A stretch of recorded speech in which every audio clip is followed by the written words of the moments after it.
What's going on, everybody? I just wanted to show you what's going on with this 90. Show you some of these parts that I replaced. So what I initially did was that I wanted to change these 1969 2166. I don't know what happened, but I'm thinking I got the wrong one. I got PNP transistor instead of the NPN transistor. So I think that was the cause of the radio. When you keyed it, the linear would key up with it, and it wouldn't unkey, and I think that's why. Also, there was no receive. So I hope there's not something wrong with the receiver too, but I was having problems with modulation. So this is this 688 chip. It's a transistor, 4 or 5 watt, one of the two.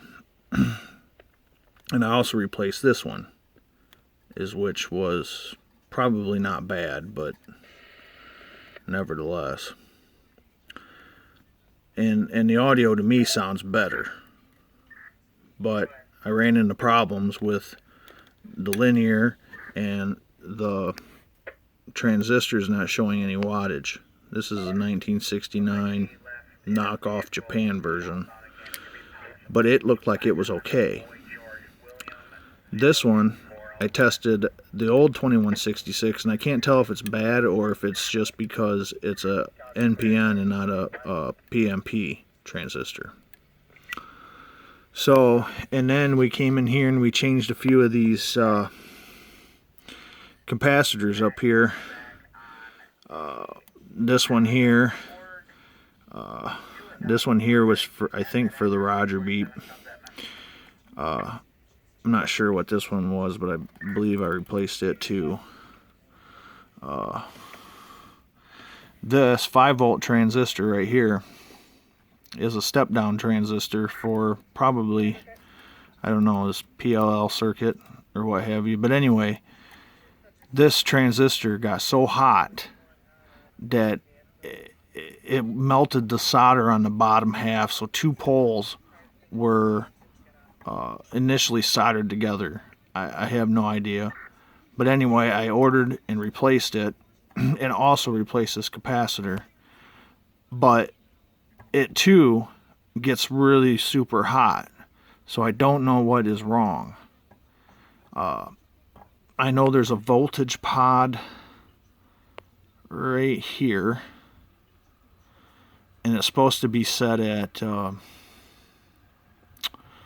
I'll have to look it up, but it's supposed to be set on something, so I might be able to turn this back down, because I think it's pulling too much off of this 5-volt step-down transistor. So, you know, it's 12 volt probably somewhere through here, and then this comes into here, and that's how it bleeds off the extra voltage, and essentially is why it gets hot.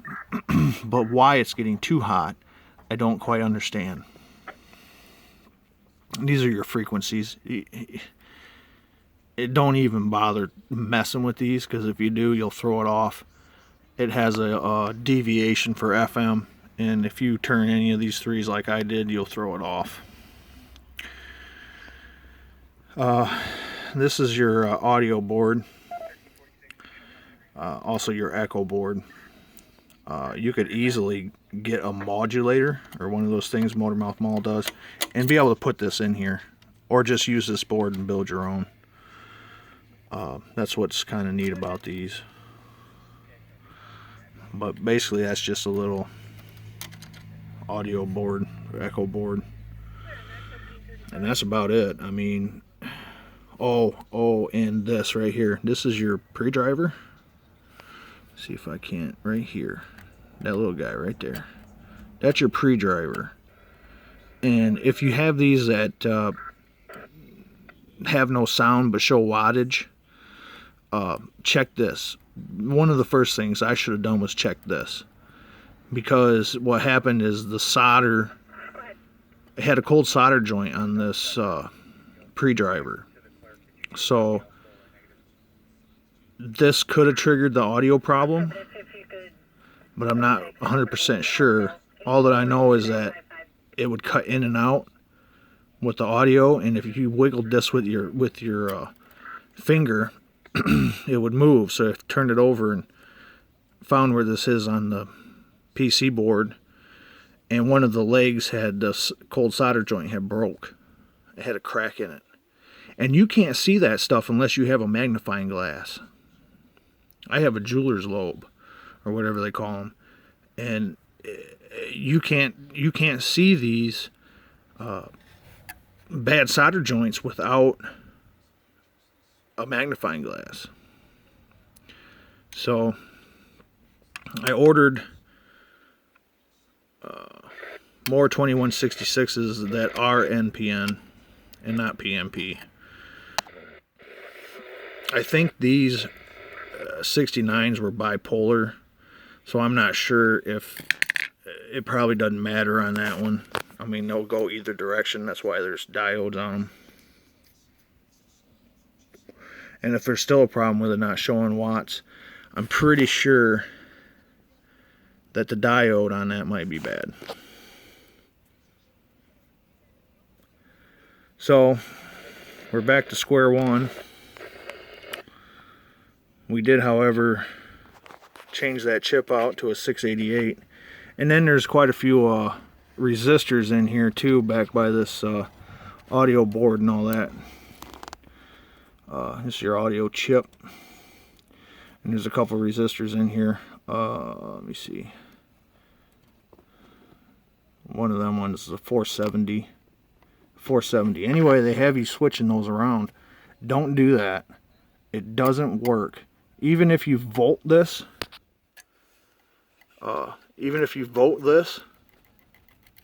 it doesn't, it screws you, it gives it no audio at all. So I don't know who come up with that, switching these resistors. I can tell if they change the values of maybe one of them, and it would be the 281. It's like right there, I think. I can't see the number. Yep, it's this one, because you can see where I grabbed it with the hemos. But that one right there. Maybe if you change the value on that one, it might bring your audio up, but beats the hell out of me. So there's a lot of people that have these that are broken and they got nobody to fix them. I ought to just turn and burn on this.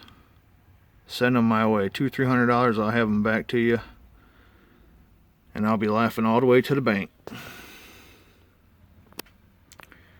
But anyway, we'll get back with you when we figure it out and get it working. So stay tuned.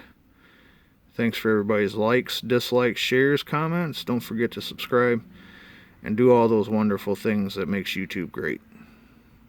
The Old Craftsman. Until the next video, your friend on this end, and I'll get back with you.